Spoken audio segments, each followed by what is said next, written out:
15 talata. Ang mga tagubilin po, no, ang huling tagubilin ng isang minamahal sa buhay ay isa sa mga bagay na sadyang sinisikap, tupdin, lalong-lalo na kung ito naman po ay hindi sumasalungat sa salita ng Diyos. Ang mga naiwan ay sinisikap tupdin ang tagubilin at paalaala ng isang minamahal. Ganyan ko po nais paunawa sa atin ang teksto ng ating pag-aaralan. Si Apostle John, ang kinikilalang huling apostol ng Bagong Tipan, siya po ay kumakaharap sa isang problema na kinakaharap ng mga unang mananampalataya, the first century Christians, na sinusulatan po niya ang mga Kristiyano sa iba't ibang mga dako, sa kadahilanang ang Gnosticism na siya pong lumaganap at naging full-grown heresy sa 2nd century ay nag-ugat po dito po sa huling bahagi o huling siglo ng unang siglo. The embryo of Gnosticism is at play. It's at work. At ito po ang ina-address ni Apostle John. At kanya pong sinasawata ang mga false prophet, dinedenounce niya ang Antichrist dahil may mga paniniwala na po na dinadownplay ang incarnation ni Jesus Christ, and the teaching of Gnosticism is coming in. Ito nga po yung pinaka-embryo. Hindi pa po yung manok, ito po yung itlog na papunta po dun sa manok. At ito po yung pinaka-tema ng 1 John at nasulat pa po yung 2nd and 3rd. At nais ko pong ipangaral sa hapong ito ang isang talata na which may connection po kanina sa ating scripture reading or ating call to worship sa Old Testament. Tatlong simpleng bagay po ang nais ko pong tingnan natin mula sa isang payak at simpleng talata. First, there is the peculiar address, little children. Mapapansin po ninyo, meron pong kama, hinihiwalay po ang diwa ng unang dalawang pananalita. And then secondly, we will see the personal responsibility. Keep yourself. Meron pong panawagan na tungkulin na sinusulat si Apostol Juan sa kanyang mga mambabasa. At pangatlo, particular danger. Meron pong panganib at tinukoy kung ano ang panganib na ito, from idols. So ito po ang tatlong simpleng balangkas na nais ko pong ibahagi sa inyo bilang pangangaral at paghukay ng katotohanan sa isang simpleng talatang ito. First, the peculiar address. Sinabi po dito, munting anak, or sa English ay little children. This term, little children, is an intimate title of endearment. Ito po yung titulo na pagpapamalas ng isang taong tumatawag sa kanyang malapit sa kanya. A title of endearment. At ito ang kanyang turing sa mga mananampalataya. Bilang isang apostol at kahuli-huli ang apostol na nabubuhay, ito po ang kanyang tinuring. No? Para rin po itong walang pinagkaiba kay Apostol Pablo at ang kanyang ugnayan at kanya pong pagtawag kay Timoteo. Di po ba? Sabi po niya kay Timoteo, my beloved child, my beloved son. Hindi po niya biological son, si Timoteo, sapagkat alam natin na binata po si Apostol Pablo, subalit bilang kanyang spiritual father, tinawag niya si Timoteo na my beloved son. The term beloved son, beloved child, is also a term of intimate title of endearment. Yan po ang nais kong ipakita rito na si Apostol Juan, ang tawag niya sa mga mananampalataya ay little children. At makikita po natin yan dito po sa kabuuang 1 John. Turn your Bibles in John chapter 2. 1 John chapter 2 verse 1. My little children, I'm writing these things to you so that you may not sin. Chapter 2 verse 18. Children, it is the last hour, as you have heard that Antichrist is coming. Chapter 3, verse 7. Whoever practices righteousness, chapter 3, verse 7. Little children, let no one deceives you. Whoever practices righteousness is righteous as he is righteous. Chapter 3, verse 18. Little children, let us not love in word or talk, but in deed and in truth. Chapter 4, verse 4. Little children, you are from God and have overcome them. For he who is in you is greater than he who is in the world. And finally, ito pong talatang ating pinag-aaralan. I just stated this particular verses para ipakita po sa inyo na ito po talaga ay isang peculiar address ng apostol sa mga mananampalataya. It is a title of endearment. At makikita po natin na ang sino man pong nagpasakop sa panawagan ng Ebanghelyo, pagsisisi at pananampalataya, siya ay itinuturing na anak ng Diyos. At ito pong anak ng Diyos na ito, it may also refer not only in young age, bagamat sa lumang tipan, nakita natin, si Samuel at the age of 12 ay tinawag ng Diyos. Si David at the age of 16 ay naging isang shepherd boy ay tinawag para maging hari. Si King Joas na 7 years old, si Josiah na naka-recover ng pananampalatayang pabalik at sinira ang mga Diyos-Diyosan at the age of 8. Marami po tayong mga mananampalataya na at the early age ay nasumpungan na ang Panginoon. Subalit ito'y panawagan din sa mga matanda na o may mga edad. Hindi mo kinakailangang tumanda ka pa, you become older or get enough old before you come to Christ. You can be an age 9 or 99, but both ages can come in faith and repentance. Unfortunately, marami pong mga tao ay hindi binibigyang pansin ang paulit-ulit na panawagan ng Ebanghelyo ng pagsisisi at pananampalataya. Kaya hindi sila nagiging isang munting anak sa pananampalataya. Kaya hindi sila nagiging recipient ng spiritual na pagpapala. Sapagkat ang taong ito ay maaaring abala sa maraming bagay. Bilang isang estudyante, abala siya sa pag-aaral. Abala siya sa kanyang mga requirements. Abala siya sa kanyang pangarap. Abala siya sa kanyang mga projects. Walang masamang pagkaabalahan ang mga bagay na ito sapagkat ito ang kanyang tungkulin. Subalit kung ito na lamang ang pinakatugatog ng kanyang pinagkakaabalahan, hindi po niya makita ang buhay sa spiritual na kalagayan, siya po ay hindi maituturing na magiging isang munting anak sa pananampalataya. O di kaya, ang mga isang professionals at karamihan sa inyo yung mga young professionals, maaaring sinasabi niyo, Pastor, I'm so busy with my work schedule. I'm so busy with my workship. I'm busy putting up a business. Kailangan kong tutukan. Kailangan kong i-handle sapagkat this will make and break my business. Napakahigpit ng competition, Pastor. This will establish my career. This will establish my position.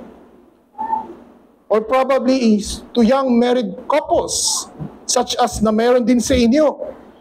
You may be probably saying, Pastor, I'm adjusting to my married life. I'm adjusting to my growing kids. Sakitin ang aking anak. Labas-pasok sa ospital sa check-up. Ito ba'y magiging hadlang sa iyong paglakad at pagsunod at paglagong espiritual? Tandaan natin, a blind man will never see and appreciate the beauty of the sunset. A deaf man will never appreciate a moving song. neither a deprived mind will never see the glory of Christ in the gospel. Kaya ang hamon sa mga wala pang ugnayan kay Kristo, the moment you heard and you are convicted by the power of God through the Holy Spirit, the Bible says, do not harden your heart. The Bible keeps repeating in the Old Testament, seek the Lord while He may be found. Call upon Him while He is near. Kailangan ng iyong kaluluwa, ng iyong isip, ang Ebanghelyo, ang ugnayan sa Panginoong Jesucristo. Sabi nga ni J.C. Ryle, and I quote, "The blood of Christ can cleanse away all sin, but it must be plead guilty before God. But we must plead guilty before God so that God can declare us innocent." Tunay na makapangyarihan ang dugo ni Kristo. Ito'y maaaring makapag-alis ng anong klase at uri ng kasalanan. Subalit may kondisyon. Kinakailangan ng isang makasalanan ay magpatira pa at umamin at kilalanin ang kanyang pagkakasala. Kilalanin na siya'y walang karapatan, walang kakayahan. At kilalanin ang dugo ni Kristo lamang upang siya'y ideklarang matuwid. Secondly, hindi lamang natin makikita rito the peculiar address, but secondly, we will see the next phrase of the verse. Personal responsibility. Keep yourself. The word keep is in the aorist imperative, which calls for a sense of urgency. It conveys, do it now. Do it quickly. Don't delay. The word keep yourself, yun po ang tema nito. Hindi po yung pag sinabing keep yourself, okay, sige, tabi ko lang. Hindi po. There is a sense of urgency. May pangangailangan. At dito natin makikita, ang bawat isa ay may tungkulin. The word keep is also a military language. It means to guard, to constantly be vigilant, to be watchful. Ito yung tinuturo sa bawat mananampalataya na may obligasyon ka. Kanina narinig ko ang obligasyon na sa atin sa pagsamba ay usapin ng pagbibigay at pagkakaloob. Yan ay isa sa mga maraming tungkulin ng isang mananampalataya. Subalit dito makikita natin, tinuturo dito na tayo maging maingat, mapagmatsyag, mapagbantay, sapagkat ito ay ating tungkulin at responsibilidad. Meaning to say, it must be always in our hands. It must be in our possession. Proverbs 4 verse 23, keep your heart with all vigilance, for from it flows springs of life. Dito natin makikita ang responsibilidad ng mananampalataya. Na meron siyang pagbabantay sa kanyang pananampalataya. Subalit, balansihin natin sapagkat sabi sa verse 18, dito makikita natin, we know that everyone who has been born of God does not keep on sinning, but he whom was born of God protects him, and the evil one do not touch him. Ang ganda ng verse 18, sapagkat we will see the balance of the sovereignty of God. Sinasabi dyan, poprotektahan ka, iingatan ka mula sa kaaway. And that is the sovereignty of God. However, pagdating mo sa verse 21, meron kang responsibilidad. There is human responsibility. So here we see the two sides of the coin. The sovereignty of God and the human responsibility. Naalala ko yung sinabi ni Apostol Pablo sa Acts chapter 20. Nung sila po ay ma-shipwreck sa Malta. Di po ba ang sabi ni Apostol Pablo sa mga tripulante at kasamahan niya, Paul declares that God reveals to him that nobody will die in this tragedy. Pero yung ang ibang mga kasamahan niya, they want to leave the boat. Ano sabi ni Apostol Pablo? Stay in the boat, or else you will surely die. The boat is the means of God's grace to guaranteed protection. Pero pag tumalong ka, lumabas ka doon sa bangka na siyang nagsasalba sa'yo, you are prone to hypothermia. Pwede kang kainin ng pating. Pwede kang higupin ng malakas na current sa ilalim ng dagat. Magiging panganib o mapanganib kapag ikaw ay tatalon sa barko, sa bangka. In like manner, mga kapatid, o sa mga nagsasabing mga mananampalataya, sinasabi mo mananampalataya ka, pero ayaw mo magpasakop sa kapamahalaan ng isang biblically ordered church.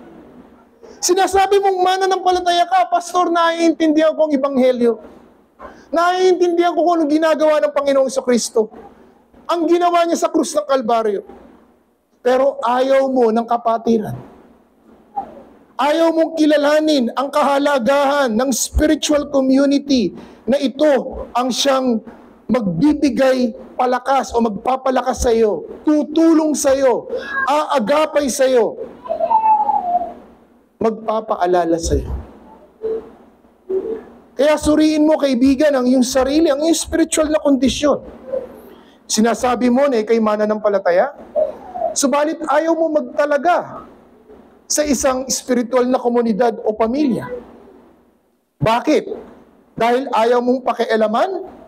Ayaw mong mabantayan ang iyong pang-araw-araw na buhay? Tandaan natin, you have a personal responsibility. The means of grace is there. It is always available. The church is a means of grace. The sacraments is a means of grace. The Lord's Day is a means of grace. The Bible, the prayer, fellowship. But if you keep evading, if you keep reasoning out, if you keep make excuses,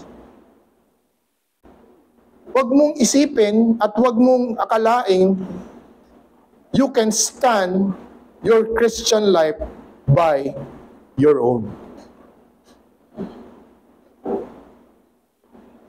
Tandaan natin ang panawagan ng Ebanghelyo. Merong tungkulin ang makasalanan. Acts 17:30, ang sabi dito ni Apostol Pablo sa kanyang pangangaral sa bayan ng Atenas, the times of ignorance God had overlooked. But now, He commands all people everywhere to repent. The word all people here, it means all races, all ages, all gender. No one in hell can say, I went to Christ, but He rejected me. And the only reason why you find yourself in hell, because you failed to come to Christ. Maraming tao ang nasa impyerno na 18 inches short of heaven. 18 pulgada ang layo lang nila sa langit. Bakit?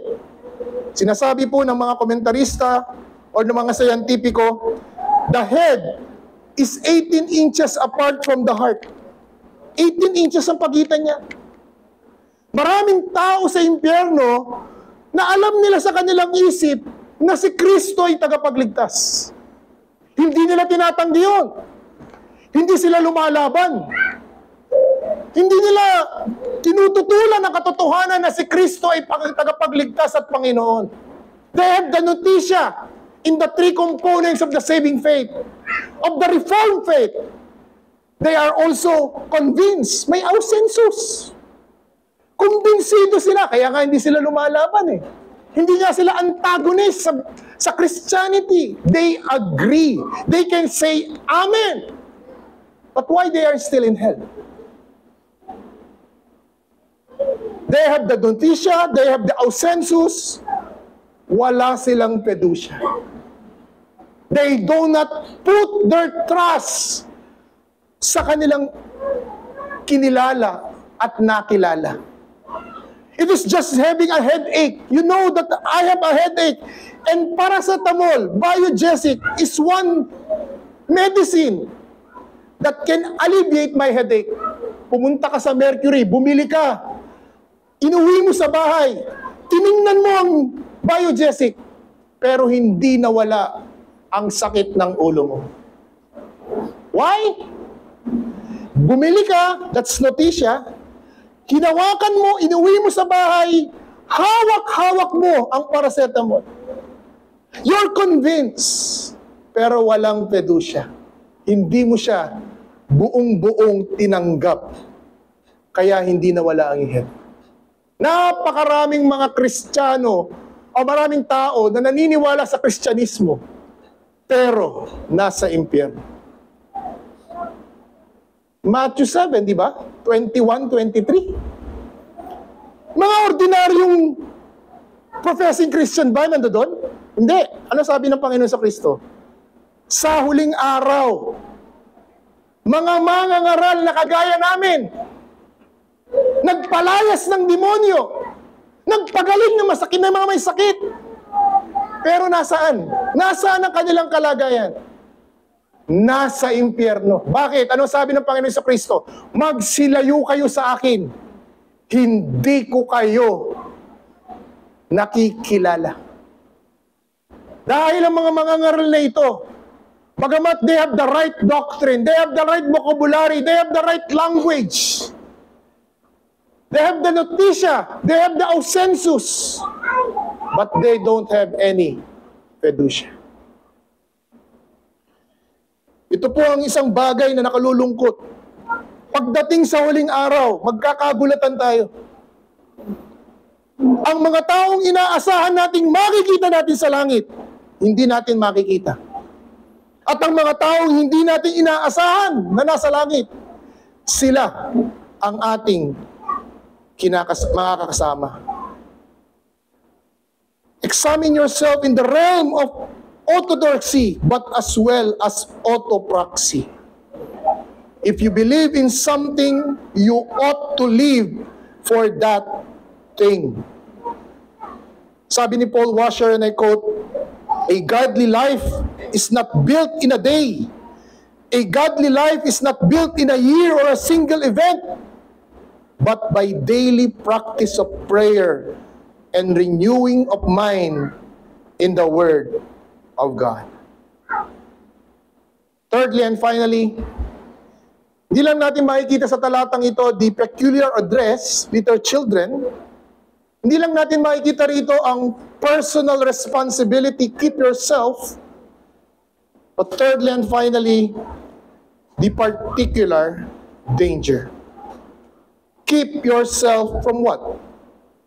From idols. Anong ibig sabihin ng matandang apostol nung kanyang banggitin ng salitang idols? Sinasabi ng mga commentators, there are three possible reasons or explanation what the Apostle John meant by idols. First, it may literally mean physical, literal, curved idols. Tandaan po natin, in the first century, maraming mga Kristiyano ang sila'y galing sa paganism, pagan religion, na sila po ay tumalikod na mananampalataya, subalit patuloy nilang binitbit, patuloy nilang daladala, baga-bagahe sa kanila. At ito po'y makikita natin during the first century, there are truly physical idols in their time. In fact, ang usapin ng idols na physical idols and images ay problema na, lumang tipan pa. Problema ito ng mga Israelita. Sa mga papalit-palit ng henerasyon, problema na ito. The sin of rebellion and sin of idolatry ang dahilan kung bakit hindi sila nakapasok sa lupang pangako. During their time, one of the 7 wonders of the world in Ephesus, the Temple of Diana. punong-puno ito ng idols. Pero ang isang tunay na mananampalataya, pinawalan, pinalaya na sa pagkakaaliping ito. Ito ang sabi ni Apostol Pablo sa mga kapatirang iglesia sa Thessalonica, 1 Thessalonians chapter 1 verse 9, how you turn to God from idols to serve the true and living God. So yun po yung unang explanation ng mga commentators. Secondly, maaari daw ang sinasabi ni Apostol Juan dito ay yung kagayang sinasabi ni Apostol Pablo sa Colossians chapter 3 verse 5. Ano ba yung Colossians 3 verse 5? Turn your Bibles in Colossians 3. Colossians 3 chapter 5. Put to death, therefore, what is earthly in you, sexual immorality, impurity, passion, evil desires, and covetousness, which is idolatry. Ganon din po ang sinasabi sa Ephesians 5. Ephesians 5 verse 5. For you may be sure of this, that everyone who is sexually immoral or impure, or who is covetous, that is an idolater, has no inheritance in the kingdom of Christ and of God. And the third explanation ng mga commentary, which I personally take it my personal position as well, the aging apostle may refer to spiritual idols in the heart. Hindi po ito physical idol na akala natin sa mga Roman Catholic, but this is anything or someone or anumang bagay that hinders between you and your relationship with God. That is idolatry. Basically, that's the meaning of idolatry. Hindi ito malamang physical na bagay, basta anumang bagay. Anumang bagay na ito ang humahadlang sa iyong ugnayan sa Diyos, ito ang pumapalit, kumukuha ng oras at atensyon, it becomes a substitute of the true and living God. Very subtle ito mga kapatid. Bakit? Kasi it may be harmless at first as you think. Many of our idols in the heart are beautiful and even useful to us. It could be your pet that relieves your stress. There are times na nakakatulong sa atin. Stress reliever natin ang ating mga pet. Pero also, this pet sometimes can replace God and become your idol. Your family, your relationship, your friends, your loved ones. Unknowingly, it can be an idol in your heart because you love them so dearly, and it can even replace God for a day. Kahit sa isang araw, pwede mong makomit ang kasalanang itong Diyos-Diyosan sa puso. Na kapag pinalitan mo ang Diyos at siya, even for a day, especially when you ought to observe the Lord's day and transform it into a family day. It could be your favorite pastime, your favorite leisure, your favorite sports. It can replace your attention, even this very moment in your worship. Naalala ko yung panahon pa ni Pacquiao, nung career ni Pacquiao na talagang namamayagpag for 7 long years. Panalo. Dadalo sa simbahan. Pero habang nananambahan, iniisip, ano bang round na kaya? Nandun siya physically. Diba? Nandun siya, kumaawit siya. Nakaupo siya, nakatingin siya sa pastor, nangangaral. Pero ang nasa isip niya, anong round na kaya? Sino kaya lamang?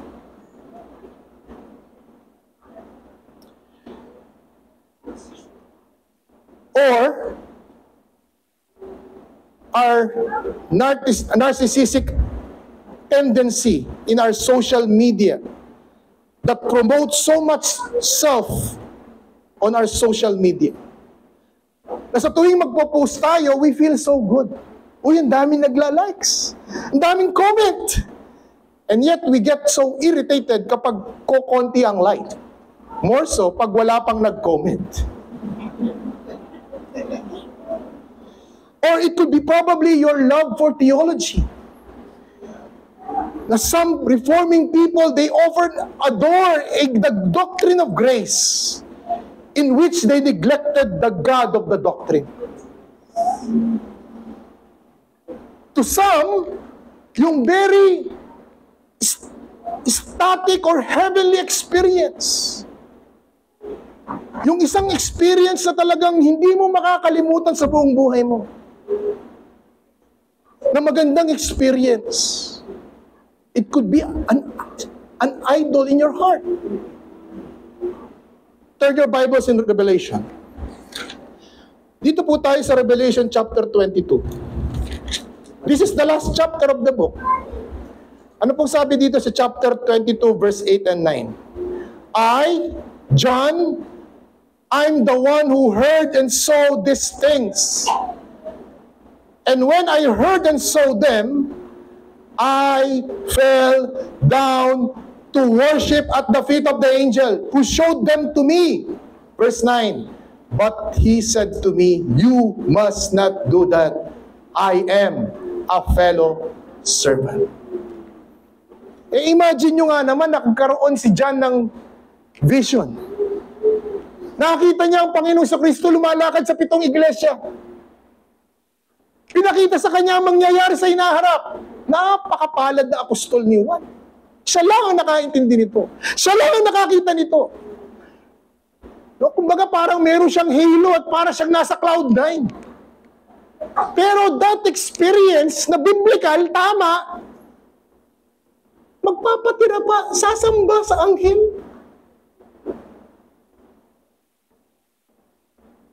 Pwede rin naman the other way around. Yung labis na kalungkutan sa ating mga karanasan sa buhay. Ang labis na pagkabigo. Ang labis na kalungkutan. Na minsan ito rin ang nagiging dahilan na parang nagiging hadlang natin sa ugnayan natin sa Diyos. Yung una, yung overwhelming and amazing experience. But even the pain, the stress, the heartaches, it could be an idol in a negative form.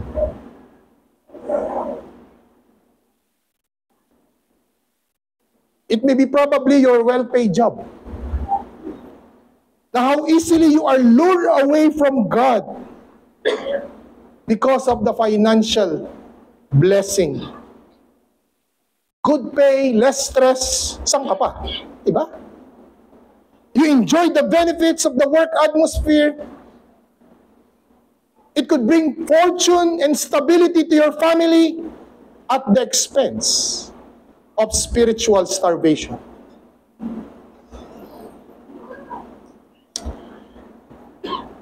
Now, the question is, Pastor, ano ang sintomas na meron akong idol sa aking puso?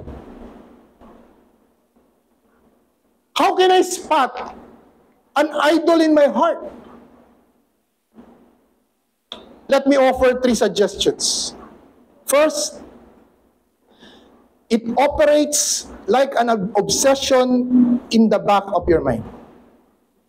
Anumang bagay yan na hindi maalis-alis sa atensyon mo, it could be an idol in your heart. It could be your pet, it could be your gadget, it could be food.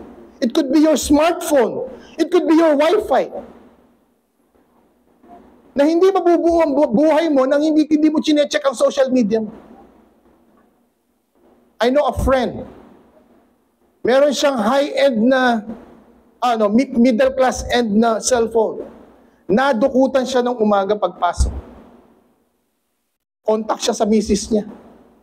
Ani, nadukutan ako. Comfort mo naman ako. Pagbalik niya, may high-end siyang bagong cellphone. Using the credit card. Bakit ka bumili? Pakiramdam ko, hubad ako, hindi ako mapalagay, hindi ako makukonsentrate. Pinag-awayan nilang mag-asawa. Kasi, pag gumamit ka ng credit card, ano ibig sabihin? Enjoy now, pay later. It is an idol in your heart when it never takes away your mind the whole day, the whole week. Secondly, it is an idol in your heart if it find yourself making unwise and unhealthy decision. Kagaya ng kwento ko sa inyo. Nawalan ng cellphone, nag-upgrade pa ng cellphone. Walang masama sa pag-upgrade. Walang masama doon. Ang problema, yung agreement nilang mag-asawa na merong fallback sa kanilang financial condition.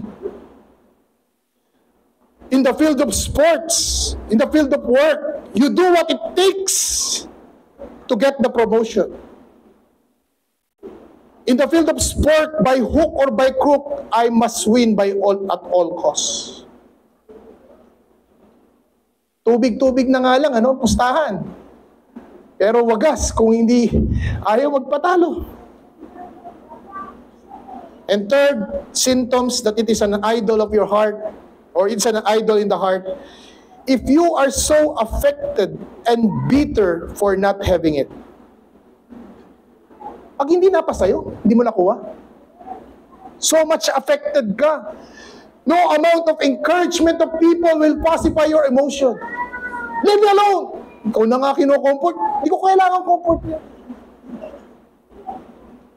In fact, you are irritated when someone is consoling you. And these are the symptoms that a Christian has an idol in his heart. Go back to Revelation 22. Apostol na to, ha? Apostol na to, at yung kanyang static and heavenly experience makes him to kneel down and worship the angel. Paano pa tayong ordinaryo at pupitsuging Reformed Baptist? How to resolve the idol in our heart? Let me suggest another 3 things. First, be honest to the Lord about it. Trust and confess this idol to the Lord, that He will give us the strength to surrender it and to repent from it. Secondly, ask the Lord to show you how this idol is deceiving you and is stealing the contentment the Lord offers for His children. Hilingin natin sa Panginoon na ipakita sa atin na dinadaya tayo na itong idol na ito sa ating puso. Dahil ninanakaw nito ang talagang contentment na dapat meron tayo kay Kristo. Ang palagay natin na kapag meron tayo nito, okay tayo. We're okay, we're all right. Thirdly and finally, let's continue to come to the Lord and ask the Lord to remove that idol in our heart and replace them with the true and genuine love for Christ and His Word. Kung si Apostol Juan naranasan ito,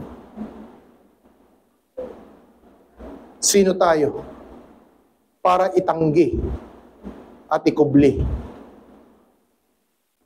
ang posibleng kasalanang ito na tinatago natin sa ating mga puso? Tayo manalangin.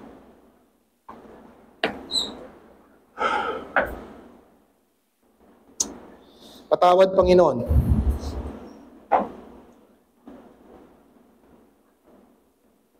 sa aming mga kasalanan at Diyos ang tinatago sa aming mga puso in any form, in any kind of form. May we deal it, Lord, by your grace. Give us the strength. Give us the grace na anumang bagay ito, O Diyos, na siyang umahad lang sa aming tunay na ugnayan sa iyo. Palayain mo kami. Mapagtagumpayan namin ito. Maaaring ito ay isang magandang karanasan o pangit na karanasan sa aming buhay. Mga bagay, Panginoon, na nagbibigay sa amin ng kaaliwan, ng kasiyahan. Mga pisikal o material na bagay na nagbibigay sa amin ng comfort that we think it may be harmless. At batay sa pag-aaral namin sa umagang ito, it can be an idol for a day in our heart. Forgive us, Father. Cleanse us, Father, through your Son, Jesus Christ. Amen.